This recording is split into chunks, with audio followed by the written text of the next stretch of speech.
4절부터 10절까지 같이 한번 읽겠습니다. 시작.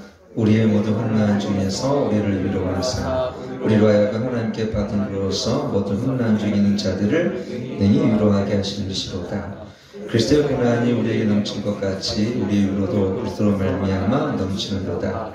우리가 환난받는 것도 너의 위로의 구원을 위함이요 꼭 위로받는 것도 너의 위로함이니 이 위로가 너희 속에 역사하여 우리가 받는 것 같은 고난을 너희도 견디게 하느니라. 너를 위한 우리의 소망이 견고함은 너희가 고난에 참여한 자가 된 것 같이 위로에도 그럴 줄 압니다.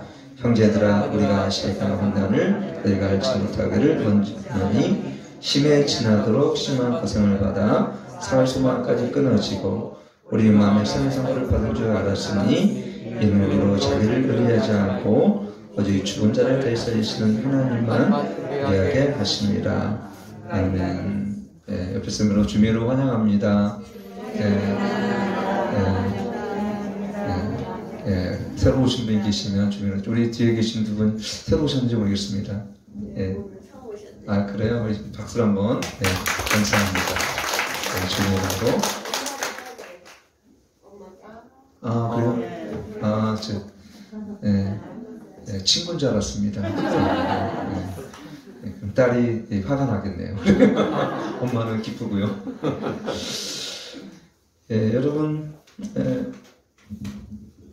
제가 어떤 책을 보니까 미국에 총망받는 젊은 목회자가 있었습니다. 참 말씀도 잘 전하고 목회도 잘하는데 어느 날 충격적인 소식이 뭐냐면 그 목회자가 자살을 했어요. 충격적이죠. 저도 충격이었습니다. 근데 그 목회자가 이렇게 글을 써놨습니다. 마지막 유언을 정말 내가 자살하는 것은 안 되지만 나는 정말 이 세상에 살 소망이 없고 내가 이 세상에 살아가는 것은 너무나 벅찬 게 아니라 너무나 힘들고 너무 어렵기 때문에 저는 빛 대신 하나님의 나라 그 영광의 소망을 두고 이 시간 주님의 나라를 위해서 이만 목숨을 끊습니다. 이렇게 하고 정말 목숨을 껐다는 얘기를 이렇게 제가 듣고 물론 성경적인 얘기는 아니에요. 그리고 저는 개인적으로 자살을 저는 인정하지는 않습니다. 근데 저는 그걸 읽어보면서 뭘 느꼈냐면 한편으로는 자살하고 싶은 사람의 마음을 이해가 좀 됐어요. 제가 고척동에 우리 교회가 있을 때에 네 분 목사님이 항상 이렇게 운동을 했어요. 어느 날 무슨 목사님, 친한 목사님 우리 교단에 있으셨는데 갑자기 며칠 후에 우리랑 같이 족구도 하고 월요일만 족구를 했는데 충격적인 저기 왔어요. 아들이 자살했다고. 아들이 찬양기도도 하고 그 아들이 정말 그 교회 기둥이었어요. 그 광명에 계셨는데 아들이 지하교회에서 거기는 주로 이제 그 목사님 친척들과 근데 이런 분들이 주로 많이 다니셨는데 그래서 우리 김호준 목사님 잘 알죠? 그 목사님은 저거 너무 큰 충격을 받았어요. 아니 아들이 그것도 교회 기둥이며 찬양인도 했던 아들이 지난주까지만 해도 기쁘게 찬양했던 아들이 자살을 했어요. 그렇고 제가 그 다음부터 아시겠지만 운동을 딱 끊었어요. 그 다음 거의 6년 전 얘기인데 5년 전부터 제가 운동을 그 충격 때문에 제가 사실은 운동을 다 끊었어요. 물론 뭐 제가 걷기도 하고 뭐 나름대로 혼자 하는 운동을 둘이 하는 운동 안 해요. 잘. 그래서 우리 최 집사님이 저거 탁구 시작할 때도 제가 조심스럽게 이렇게 어저께도 축구하자는 거 제가 이렇게 그때 그 기억나면 약간 트라우마가 있어요. 아니 그래서 그 목사님이 굉장한 정장을 가진 게 뭐냐면 나는 여기서 축구하고 나는 즐거이 노는데 우리 아들은 얼마나 괴로웠으면 자살을 했을까. 그래서 나중에 그 이유를 한번 이렇게 살펴보니까 아들이 소프트웨어 회사를 다녔는데 전 농협에 아마 이렇게 파견을 나갔는데 이게 어떤 소프트웨어니까 이게 뭔가 은행이니까 늘 시급한 문제가 발생하는데 이게 발생할 때마다 그냥 깨지는 거 가면 뭐 거기 농협 직원들부터 야 이게 왜 소프트웨어가 왜 안 되냐 먹통이냐 왜 내 걸렸냐 근데 위에 있는 사람이 점점 나간 거예요. 힘드니까. 그래 이 아들이 거기서 혼자 한 뭐 직장에 다닌 지도 이렇게 오래된 몇 년밖에 안 된 것 같은데 거기를 이렇게 지키고 있었죠. 그러니까 그 소리를 그 욕을 다 먹고 혼자 있었던 거예요. 그러면서 나중에 너무 못 견뎌서 너무 서글프고 그러니까 자수해버린 거예요. 실제 일어났던 일입니다. 제가 그걸 듣고 그때 한참을 생각해 봤어요. 자, 우리 아들도 그래서 그때부터 야단 안 쳐요, 내가. 그랬잖아. 얘들 안 치잖아. 우리 도훈이 형 어디 갔냐, 우리. 잘 안 쳐요. 물론 그럴까, 자살할까 보다는, 정말, 우리들의 마음을 헤아려주고 좀 이해해줘야 되겠다. 이런 생각을 제가 해봤어요. 오늘은 그런 두려움과 이러한 실족으로 넘어지지 않는 법이 어디 있을까라는 주제입니다. 우리가 그 상처에 묶이지 않는 방법. 그게 뭐냐면 상처에 쉽게 묶일 수 있고 말로 쉽게 우리 상처받는 그 연약함들 우리 모두 다 있다는 것을 이렇게 보게 되어집니다. 그래서 여러분 어떤 사람 쉽게 여러분 실족하고 쉽게 넘어질까라는 것을 한번 보게 되었어요. 한번 이것을 한번 깊이 영적인 통찰력을 갖고 한번 보게 되어지면 여러분 어른이 되어지면 특히 80이 넘으신 분들은 여러분 특히 조심해야 될 게 우리 지난번에 우리 양태준 목사님인가요? 우리 제가 80이 그때 한 80한 5, 60세 되셨던 것 같아요. 제가 일주일에 한 번씩 예배를 드렸어요. 집에 가서 옆에 있는 교회 가까우니까. 근데 나이가 드실수록 이게 걸기를 못 찾으시는데 교회를 그래도 오시더라고요. 우리 그때 3층에 있었으니까. 근데 어느 날 이분이 화장실에서 미끄러지셔가지고 미끄러지는 바람에 목욕 당했잖아요. 그렇게 넘어지신 거예요. 근데 마침 거기 일하는 아주머니가 인기척이 없어서 뛰더라보니까 넘어져가지고 물속에 그러고 돌아가실 뻔했는데 겨우 그냥 사셔서 제가 구리동식병원 거기 우리 요양병원에 결국 거기 입원하게 되셔서 물론 나중에는 92 거기서 한 3년 4년 계셨냐 결국 돌아가셨지만 여러분 80이 넘으면 왜 그렇습니까? 넘어지기 쉬워요. 제가 50이 넘으니까 나타나는 현상이 뭐냐면 제가 밥을 먹으면 절대 빨간 거 안 튀었거든요. 꼭 하얀 와이셔츠에 뭐가 한 방울씩 튀어. 나는 이게 왜 그런가? 내가 이럴 사람이 아닌데 얼마나 밥을 잘 먹는데 이게 군대에 있을 때도 딱 이렇게 먹은 사람인데 이렇게 왜 튈까? 나이를 먹은 거예요. 그리고 제가 이번 주도 지난주도 제가 산에 기도를 갔다가 발이 뼈가지고 기가 찔린 바람에 왜 이런 일이 발생했을까? 그 나이가 먹은 거예요.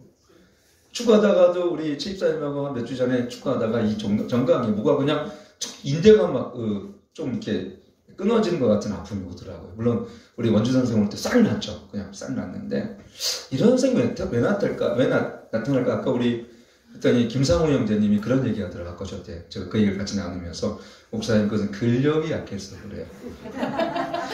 그래요? 답이 간단하네요. 근력이 약해서 그러면은 기초 체력을 향상시키면 되는 거잖아요.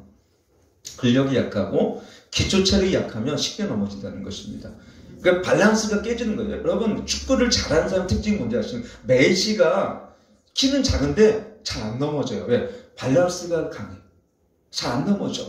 왜 그러냐면 근력이 있기 때문에 그렇습니다. 왜 우리가 쉽게 상처에 넘어진 줄 아십니까? 영적인 근력이 약해서 기초 체력이 약해서 그래요. 제가 보니까 저를 보니까 우리 제가 청년 때에 그랬던 것 같아요. 이 자존감이 낮으니까 그렇다고 크게 낮은 건 아니었지만 누가 뭐라 그러면 그게 쉽게 반응하고요. 너가 나한테 한 소리냐? 라고 반응하죠. 여러분 그렇죠? 누가 나한테 그러면은 그땐 괜찮은데 친구끼리 동창회 하다가 집에 오면은 그 인간 이런 얘기를 했단 말이야. 집에 오면 잠이 안 오는 거예요. 교회에서 이렇게 얘기를 나누다가 보니까 집사님이 그 당시 괜찮았는데 집에 오니까 계속 생각이 나. 예를 든다면 그런 거죠. 집사님이 얘기했는데 계속 생각이 나는 거예요. 여러분 건강한 사람은 여러분 건강한 사람 제가 이렇게 김숙이라는 우리 개그맨 있잖아요. 근데 어떤 그 MC 중에서 이름 거명이 좀 그런데 교만한 개그맨이 하나 있더만요. 아주 그냥 MC 저기만 게스트만 나오면 그냥 비하 발언하고 왜 못생겼느니 막 이런 말을 하는 사람이 있어요. 누구예요? 그 사람이? 응? 나 퉁퉁한 애 있잖아. 몰라 이름 잘 모르겠네. 김구라. 아, 내 이름을 호명하기 좀 어려운데 하여튼 구라 하여튼 아니 근데 김숙이가 그 사람이 뭐 예쁘진 않잖아요. 근데 왜 못생기냐 얼굴 가지고 그러니까 웬만한 사람 같으면 그 말 가지고 자존심이 상해서 잠을 못 잤는데 그거를 오히려 그래 나는 이렇게 못생겼지만 하면서 웃으면서 넘어가더라고요. 물론 집에 가서는 잠 못 자는지 모르겠지만 겉으로 봤을 때는 야 그래도 저 사람은 자아가 좀 건강하다. 제가 어느 날 이런 얘기했죠. 우리 아이들에게는 감수성이 예민할 때 야 너 얼굴 왜 이렇게 동그래? 그러면 어떻게 돼요? 애들은 상처가 받죠. 아까 누가 나보고 동그라다 그러는데 내가 옛날 나보고 동그라다 그러면 어떻게 됐겠어 내가? 내가 무슨 동그래 난 계란형인데 그럴 텐데 내가 다른 사춘기 지났지 뭐 동그랗든 네모나든 뭐 그거에 내가 상처받을 것 같아? 그래서 기분은 나쁘지. 상처는 안 받아 내가. 근데 여러분 마음이 여리고 마음이 건강하지 않은 사람에게 여러분 생각해 보세요. 너 당신 왜 이렇게 머리가 나빠? 그럼 그 순간 그것만 생각해요. 근데 건강한 사람은 그래 나 머리 나빠. 근데 얼굴은 예쁘잖아. 이렇게 받아칠 수 있다니까. 한번 옆에 사람에게 너 이렇게 머리가 나쁘냐 그래봐요. 그 다음부터 잠 못 자는 사람이 있고 나는 그 대신 얼굴은 예뻐 이렇게 하는 사람이 있어. 어느 게 건강한 거야? 그 말에 웃기지 않는 사람이 자아가 건강한 건데. 그래서 자아가 건강한 걸 우리가 어떻게 알 수가 있느냐? 두 가지. 하나는 뭐냐면 제가 늘 강조하는 건 뭐냐면 내가 누구인지 아는 정체성, 아이덴티티를 건강하게 예수 그리스도 안에서 아는 자들은요. 아무리 비하하고 아무리 욕을 해도 너 이렇게 못생겼냐, 너 키도 작냐 이거에 신경 안 써요. 여러분 저한테 맹목사에게 막 여러분이 왜 이렇게 목사님은 머리도 나빠요? 뭐 그렇진 않지만 왜 이렇게 못생겼어요? 아무리 그래도 제가 기분 나쁠까 안 나쁠 것 같아요? 나쁘긴 하지. 그러나 그것을 넘어지진 않아. 왜? 나는 예수 그리스도 안에서 하나님의 형상으로 나를 아름답게 빚어줬는데 예수님의 나를 인정하면 됐지 사람이 나가 뭐라 하는 게 무슨 소용이 있어. 근데 전에는 안 그랬어요. 예수를 만나기 전에는 누가 나를 어떻게 생각하는지 누가 나를 어떻게 보는지 그래서 보니까 나를 포장하는 거지. 그리고 치장하는 거야. 나를 잘 보이기 위해서 좀 멋진 사람으로 친구한테도 멋진 사람으로 친구한테도 괜히 그냥 오랜만이야 그런데도 야 오랜만이다. 아주 멋지게 보이려고 목소리 좀 까고 솔로 해야 되는데 미루 까는 거지. 여러분도 그렇죠? 우리 20대 보면 소연이 오늘 오랜만에 보니까 정말 멋지게 변했어. 옛날 보면은 박사님 그렇게 보는데 요즘에는 딱 해도 얼굴도 안 보여지고. 여러분 그리스도 안에서 자기 자신을 발견한 자들은요 바울처럼 오늘 이 말씀처럼 살 소망이 끊어진 자들은 어떻게 합니까? 소망이 끊어져서 자살을 결심하는 게 아니라 살 소망이 끊어지니 하나님의 위로가 더하도다 그런 겁니다. 반대예요. 첩첩이 쌓이고 내 삶이 열매가 없고 내 삶이 황폐하고 내 삶에 친구가 떠나가고 경제가 어렵고 여러분 코로나로 단절될더라도 예수 그리스도 안에 발견된 자들은 오직 예수 그리스도 안에서 참 소망을 갖고 주님과 동행하는 이 기쁨으로 살아가는 자들입니다. 주님으로부터 받는 위로가 너무 크기 때문에 세상에 받을 위로가 별로 없어요. 믿으시면 아멘. 여러분들 그렇기 때문에 우리 땅을 살아가는 우리 자녀들에게 뭘 보여줍니까? 하나님이 주시는 진정한 형상과 아름다운 형상과 두 번째 뭐냐면 하나님이 주시는 그리스도에 발견된 진정한 정체성이 무엇인지를 발견하잖아요. 그러면 제가 했잖아요. 사실은 화장 안 해도 이뻐요. 옷을 명품을 안 입어도 그는 이미 하나님이 창조하신 명품입니다.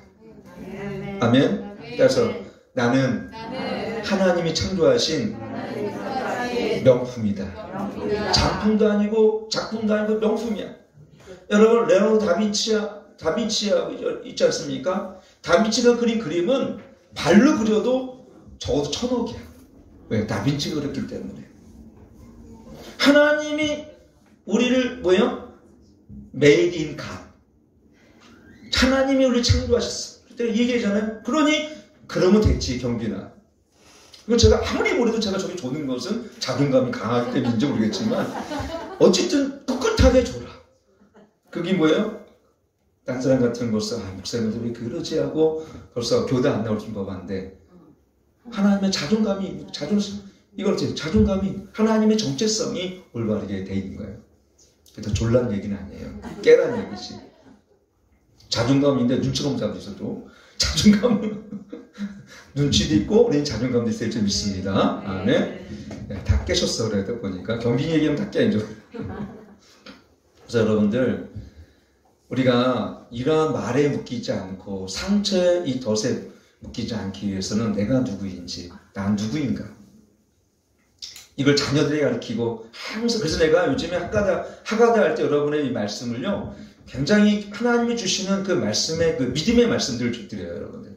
그거 다 암송하실 줄 믿습니다. 하가다 하면서 이번 주도 이전 우리 역대상 21장인가요? 네, 우리 사모 하가다 통해서 이걸 계속 주라고 했습니다. 그래서 이걸 암송해서 12월 한 주 정도는 이전 우리가 예배 시작할 때 전부 하가다 시작하고 할 거예요. 그리고 우리 그걸 암송하시면서 말씀을 선포하면서 그 말씀의 능력이 대단해요. 말씀이 나를 해석하게 만들고 말씀이 세상을 해석하게 만들고 이 진리가 세상의 논리보다 얼마나 강한지 여러분 세상의 지성보다 영성이 세상을 이깁니다. 아멘. 진리의 능력을 갖고 살아가는 자들 진리를 붙들고 살아가는 자들은요 아무리 세상의 과학적인 논리가 앞서 있더라도 진리를 붙들고 살아가는 자가 세상을 이깁니다. 믿으시면 아멘. 이 나의 정체성 다니엘처럼 내가 정말 하나님의 형상이고 하나님의 언약의 백성이며 하나님의 거룩한 백성이라고 생각하는 사람은 이 땅에 진리를 거부하더라도 그 어떻게 얼굴 윤택합니다. 그리고 어떤 상황에도 담대합니다. 어떤 말을 할지라도 두려움이 없는 거예요. 오늘 여러분 이 세상을 살아가는 우리의 모습은 다니엘 같은 모습이 될 줄 믿습니다. 느부갓네살이 신상을 만들으라고 모든 사람이 절하지 않는다면 풀무속에 집어넣는다 하더라도 어떻습니까? 왕이여 왕이 하나님 나를 구원하실 줄 믿습니다. 그러나 그리 아니할지라도 결코 나는 왕의 말을 듣지 않겠습니다. 건방지게 얘기한 것이 아닐 거예요. 당당하지만 겸손하게 그리고 명확하게 확실하게 그 말씀을 왕에게 얘기했을 것입니다. 여러분 생각해 보세요. 그 수없이 많은 사람이 여러분 나팔을 불고 행각을 불 때에 그 두려움이라는 거 이루말할 수 없습니다. 김일성 태양궁에 가면요. 이건 우리 목회자에 대한 얘기입니다. 가면요. 절을 안 할 수가 없답니다. 그 너무나 엄격한 어떤 위압이죠. 위압적인 자세 때문에 그러니까 사람들이 가면 김일성 앞에 절을 하는 거예요. 근데 다니엘은 당당하게 왕 앞에 자신을 거절합니다. 왜 그렇습니까? 그는 세상에 왕의 권력에 묶이지 않았습니다. 두려움에 묶이지 않았습니다. 그는 하나님의 진리를 통해 자기에 보여준 하나님의 나라의 백성이 어떻게 살 것인지에 대한 분명한 정체성을 알기에 지금도 마찬가지죠. 이 시대에 많은 세속주의가 또 세속화가 일어나는 이런 자유주의가 일어난 이 상황 가운데 정말 우리가 세상과 타협하지 않는 것은 세상이 덜 좋기 때문이 아니에요.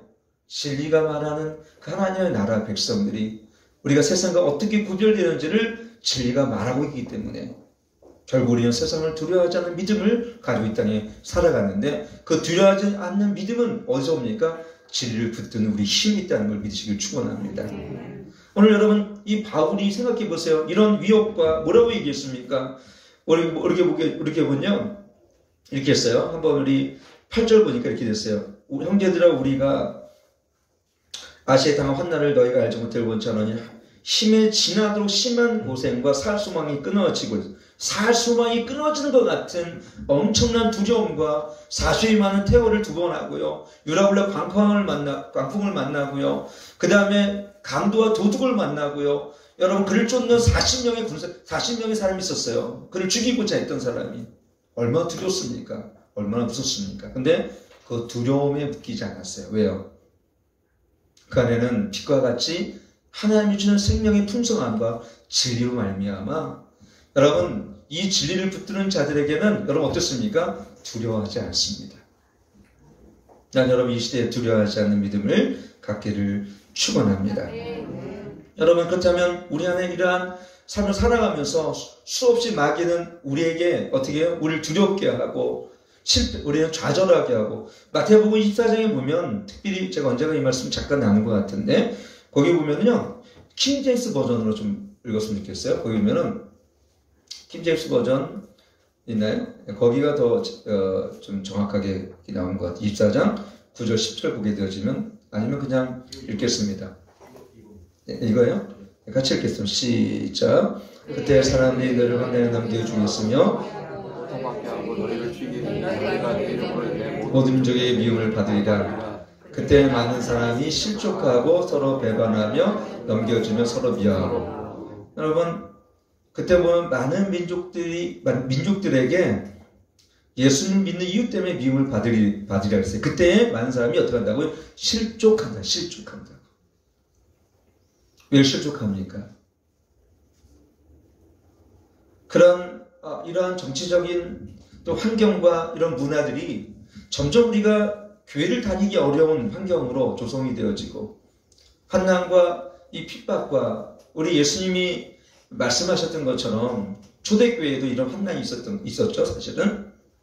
그런 것처럼 마지막 때도 이런 환난으로 말미암아 예수를 믿는 사람이 더 많이 불행을 당하고 어려움을 겪는 이유 때문에 실족하는 사람이 많아질 거라고 예수님께서 말씀하신 거예요. 그 이유는 뭡니까? 믿는 자일지라도 이제 마귀가 교회를 공격하고 우리의 삶의 신앙에 어려움을 주고 환난과 핍박을 주기 때문에 만약에 믿음이 견고하지 않은 사람들 우리 신앙이 우리 믿음이 반석에 세우지 않은 사람들 만약에 모래 위에 세워진 사람들은 믿음의 뿌리가 깊지 않은 사람들은 창수가 나고 바람이 불면 어떻게 해요? 넘어짐이 크다 그랬는데 사람들이 예수님께서 복음을 전할 때 많은 사람이 떠나갔어요. 예수님이 베드로에게 너도 떠나가려느냐 그랬어요. 예수님의 생명의 말씀이 주께 계시거늘 내가 어디를 가오리까? 그 믿음 안에서 견고하고 믿음의 뿌리가 깊어진 사람은 아무리 고난이 오고 환난이 오더라도 실족하게 넘어지지 않습니다.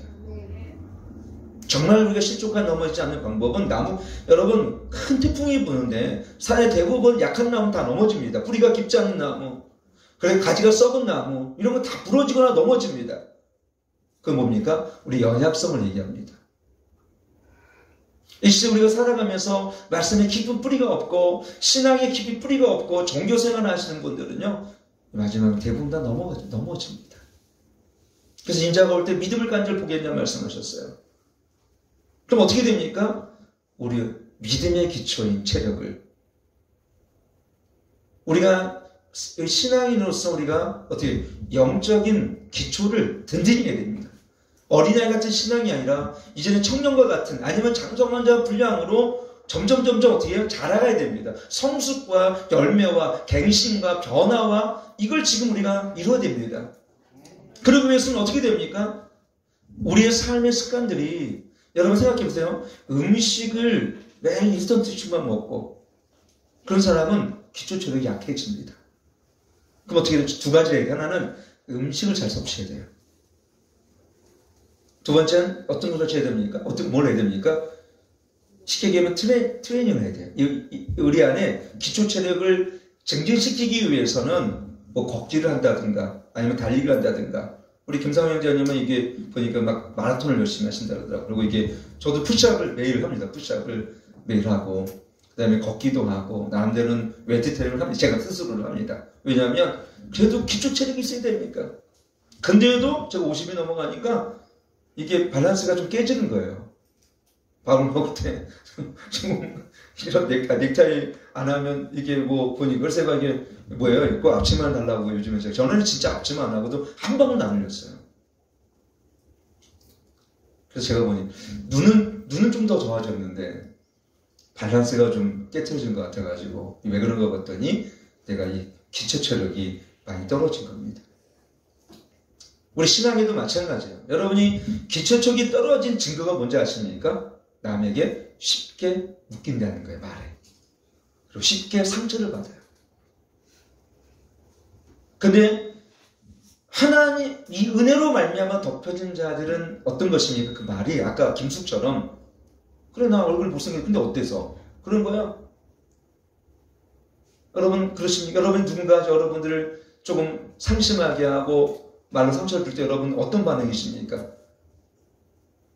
앞에서는 웃지만 집에 가면 또 한두 시간씩 그걸 생각하면서 묵상하면서 김지사가 그랬어? 그랬어? 아, 그랬단 말이야? 두고 보자. 그런 사람은 기초 체력이 정말 아직 낮은 거예요. 그럼 어떻게 됩니까? 말에 웃기지 말고 따라서 말에 웃기지 말고 진리에 웃기자. 여러분 진리로 확증된 사람은 그래 당신이 날 이렇게 얘기했지만 말씀은 내가 너를 보배롭게 여기더라. 내가 너를 뿔려라 하리라. 내가 너를 헵시바래라. 그러니까 말씀으로 그 상황을 해석하는 거예요. 사무엘상에 보게 되지만 우리 있죠. 우리 사도행전을 같이 공부했지만 우리 새벽기도를 통해서 여러분 그 시글락에서 다 뺏겼어요. 자녀들도 뺏기고 아내들도 뺏어가고 거기 다 뺏어갔죠. 아멜렉 군사들이 그때 다윗의 군사들이 다윗을 돌로 치려고 그래요.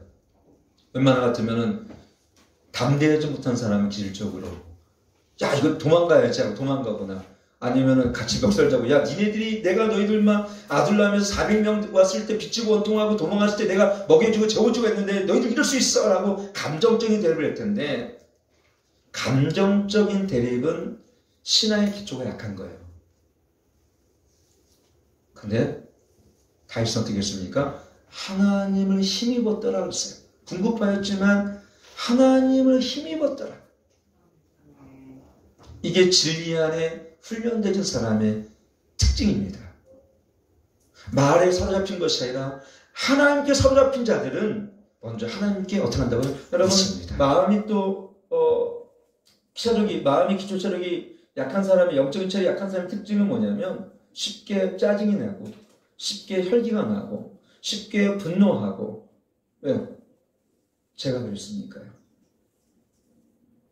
제가 창피한 얘기지만 우리 집사람이 어느 날 결혼하고 얼마 안 돼가지고 우리 집사람이 이런 얘기 하지 말랬는데 그런데 갑자기 못을 박아달라는데 난 좀 쉬고 싶은데 못을 박아달라는 거예요. 그래 그 집은 또 특이하게 빨간 벽돌집이야. 예, 그래서 나는 그래가지고 이렇게 해가지고 못을 좀 박았어요. 탁 박는데 얘가 또 떨어져. 그래서 제가 또 조금 인내심있게 탁탁 하고 또 떨어지네. 얘 봐라. 그래가지고 다시 탁탁 하고 조금 이렇게 있더라고. 그래가지고 이걸 잡고 이거를 해가지고 이게 탁 맞춘 다음에 근데 제가 그때 화가 났어요. 아니 이런 날에 이런 못을 박아달라 그래. 그리고 화가 나가지고 딱 쳤는데 이게 비껴지면서 내 손을 쳤어요. 그래가지고 그 자국 때문에 여기가 피가 틀어지면서 이 끝에 제 손가락 이 끝에가 여기 좀 없어요. 그래가지고 이제 병원을 달려갔죠. 달려가면서 느꼈어요. 하나님 제가 화를 내서 죄송해요. 그러더니 거기 있는 의사가 겸손하게 얘기하더라고요. 손님 손톱을 빼야 됩니다. 그러더라고요. 그래가지고 손톱을 빼는 고통을 느끼면서 느꼈던 한 가지가 있어요. 절대 화를 내지 말아야겠구나. 근데도 이게 화가 나는 거예요. 왠지 모를 내 안에 치밀어 오르는 그런 화들이 있더라고요. 이게 도대체 뭘까? 몰랐어요.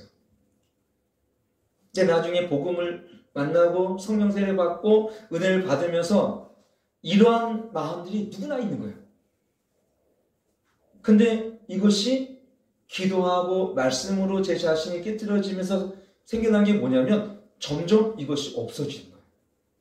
1년에 한 10번 냈다면 1년 그 다음 년도는 5번 그 정도는 3번 근데 1년에 한두 번 그래서 1년에 이제 한 번 정도 지금 결혼을 까먹고 지금 그런데 내가 요즘에 냈나 모르겠네요. 우리 아내가 좀 모르겠어요. 저는 제가 느끼잖아요. 아내도 모르는 저의 연약함들 알지 않습니까?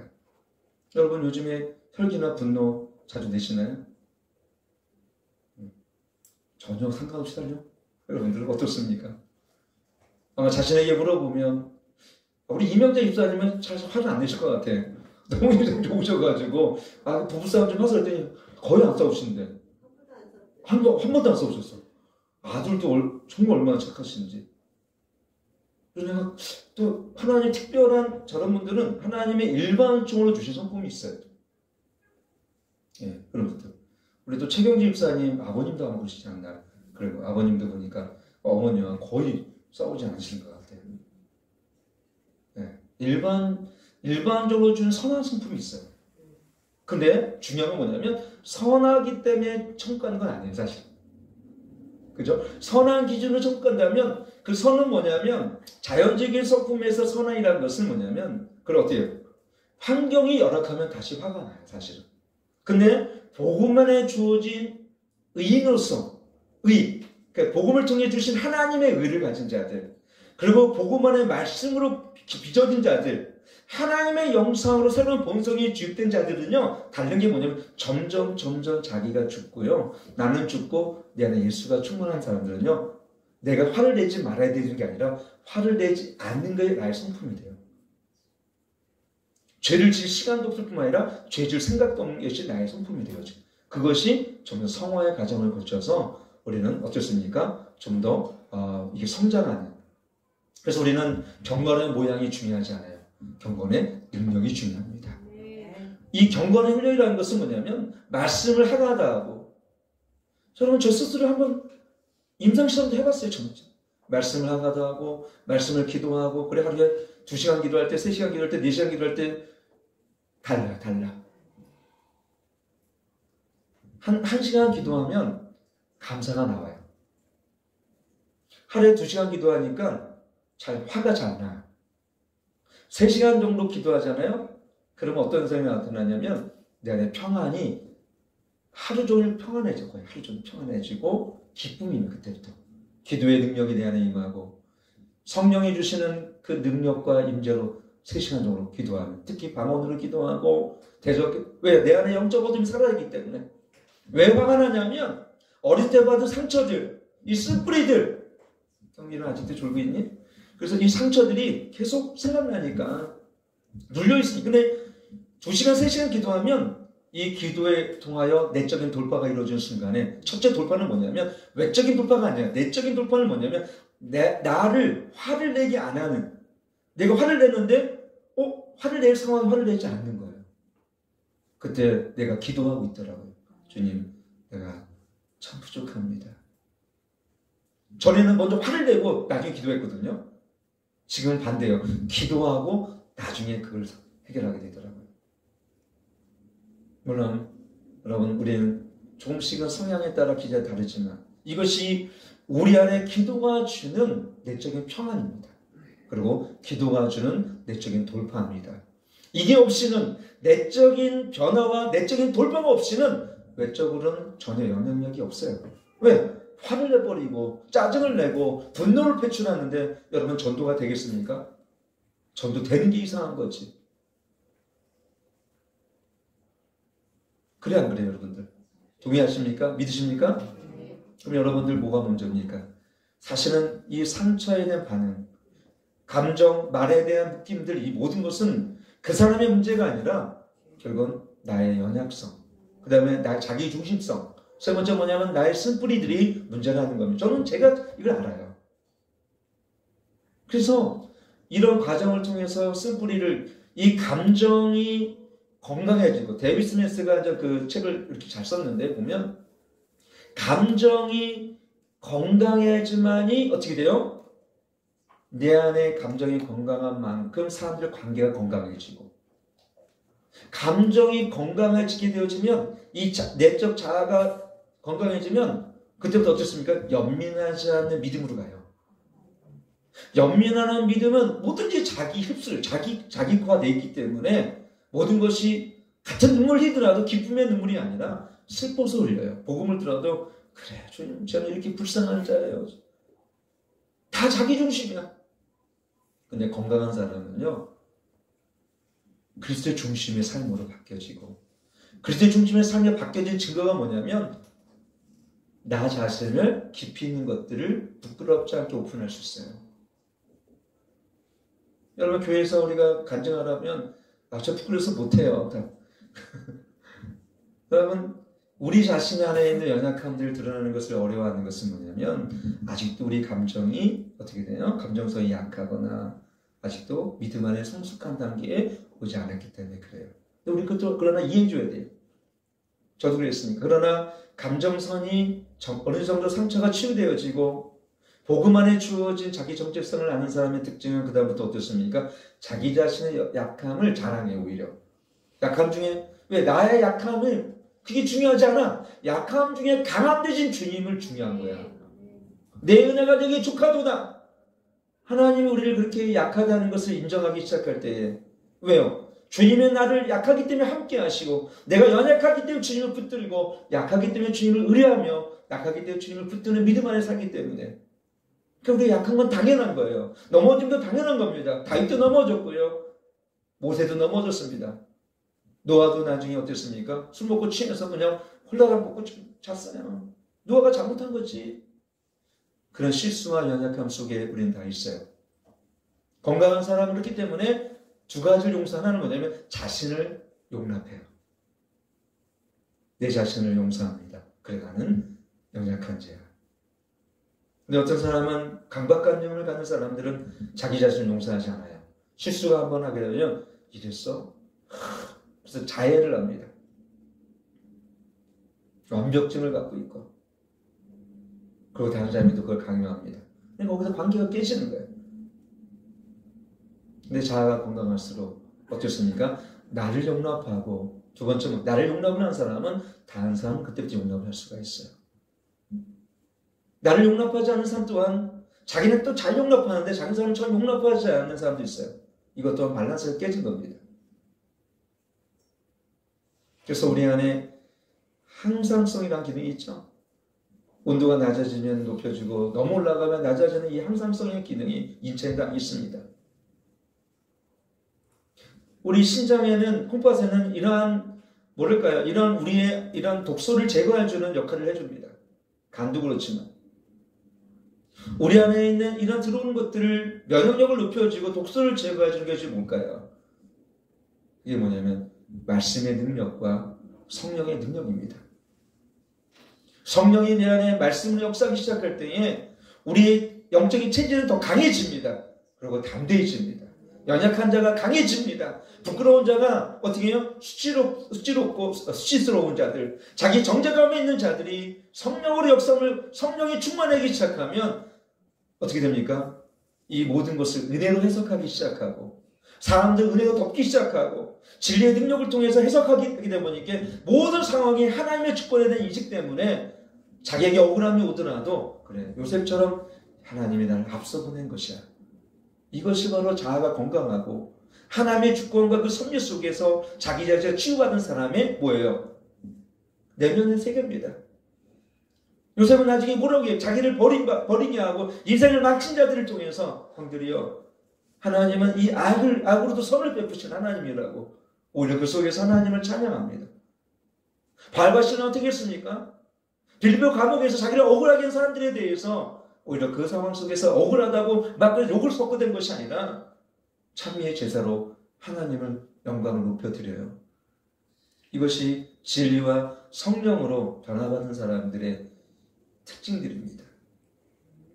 누군가가 말에 묶이고 누군가에서 억울해하고 누군가에서 그것은 마귀의 덫일 뿐이에요. 물론 우리는 다른 사람이 십족지 않게 하기 위해서 말도 좀 조심해야 되겠죠. 말도 조심해야 됩니다. 분명히.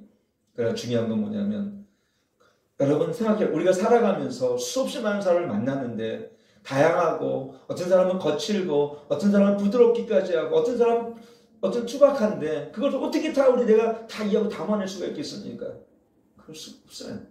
그렇다고 나는 오늘 부드러운 사람만 만나고 이 사람 부드러우니까 이 사람 내일 만나고 이 사람 더 부드러우니까 그 다음날 만나고 이 사람 거치니까 아웃시켜버려. 그렇게 됩니까? 안 되죠. 우리 인생은. 전도하다 보면 수많은 거절감을 당합니다. 가다 보면 이 전도지를 주면 이걸 내팽개쳐주고 가는. 근데 처음에 저는 그게 싫었어요. 속상하고 정말 내가 일을 이렇게 전도를 해야 되나? 근데요, 어느 순간에 제가 변화받으니까 그 영향 그리스도의 백성이지. 그리스도인이요 백성이기 때문에 하나님의 친백성 삼아주셨기 때문에 그러니 우리가 이 땅에 살아가면서 누가 나한테 뭐라 한들 누가 사람들이 나를 뭐 억울하게 한들 그 말에 묶일 필요가 없는 것은 우리는 예수 그리스도 안에 있는 자들이고 우리는 세상에 묶인 자가 아니라 하나님 나라 백성이 이미 되었기 때문에 여러분 그 두려움 속에조차도 오늘 바울처럼 이 환난이 오히려 우리가 위로가 되어지고 깊은 위로가 되어지고 살 상황이 끊어졌지만 우리를 자기를 의뢰하지 말고 오직 죽은 자를 다시 살리시는 하나님만 의뢰하게 하시는 이 9절 말씀이에요. 오늘 본문의 9절 말씀이에요. 한번 9절 10절 마지막 읽고 정리하고 마치도록 하겠습니다. 같이 한번 읽겠습니다. 시작. 우리 마음의 생각을 받은 자라서는 우리를 자기를 의뢰하지 말고 오직 죽은 자를 다시 살리시는 하나님만 의뢰하게 하시며 10절 시작. 그가 이같이 큰 사망에서 우리를 건지셨고 또 건지시리라 또한 이후에라도 건지시기를 그를 의지하며 바랍니다. 여러분 주님만 의뢰하고 큰 사망에서 우리를 건지셨고 또 건지시리라 또한 이후에라도 건지시리라. 여러분이 어디 있든 무엇을 하든 절망치 말을 이유가 바로 여기 있습니다. 하나님이 우리를 건지실 거고 이미 우리를 구원받은 백성으로 구원하셨고 또 우리를 하나님의 나라로 안춤화되어 있는 에베소 2장 말씀처럼 우리를 함께 죽이시고 함께 살리심을 받게 하고 하늘에 안춤화되게 하셨어요. 이게 얼마나 위대한 진리입니까? 그분 우리 영광스러운 우리 구주 되신 예수님께서 날 위해 죽으시고 함께 살리셔서 불의 몸을 입게 하시고 이제 하늘에 안춤과 되었다라는 이 사실로 인해서 우리는 이 세상에 살 소망이 끊어진다 하더라도 기뻐할 수 있는 것은 뭡니까? 주께서 나와 함께 하시기 때문에 그렇습니다. 여러분 이 진리를 잃지 않길 바랍니다. 마음이 무너지고 상한 마음이 들고 할 때도 여러분 이 진리는 여전히 변함이 없어요. 다른 사람이 쉽게 용서되지 않을 때도 여러의 마음의 상처로 말미암아 내가 일어설 힘이 없을 때조차라도 이 진리를 붙드십시오. 나는 주님이 빚으시고 하나님의 형상으로 빚으셔서 나를 그리스도인으로 나를 만드셨다. 이 진리. 그리고 나의 정체성은 그리스도인이다. 이 진리. 제가 목사가 된 것처럼 여러분도 성도가 되어지고 집사가 되었고 또 장로님이 되어지고 권사님이 되었다면 그건 하나님의 부르심이에요. 얼마나 특별합니까 우리가. 보배로운 존재로서 이 세상을 살아가면서 많은 부딪힘과 많은 억울함과 많은 상한 마음과 속상함이 내 안에 있을지라도 그것을 붙들지 마시고 여전히 우리를 사랑하시는 십자가의 복음을 붙드시길 축원합니다.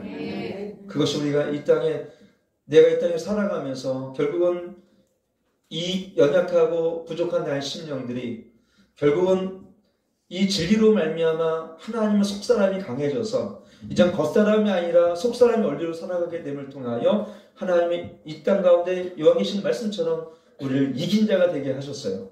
이제는 자연이 아니라 변화받은 성령의 사람으로서 이 성령을 주는 담대한 능력을 통해서 그 권능과 그분의 기름 부음으로 우리 세상을 영향을 미치게 하셨어요.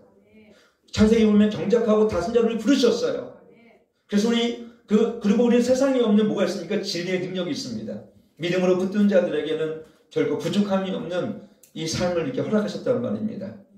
오늘 저와 여러분이 이 진리를 붙들고 그리스도 안에서 승리하시고 상한 말이 있다 할지라도 결국 상한 마음은 받지 않길 축원합니다. 제가 이 말씀을 증거할 때 이게 뭐냐 사이토 다카시라는 사람이 책을 썼어요. 저희 책 꽂혀있기를 제목이 뭐니까 부러지지 않는 마음이에요.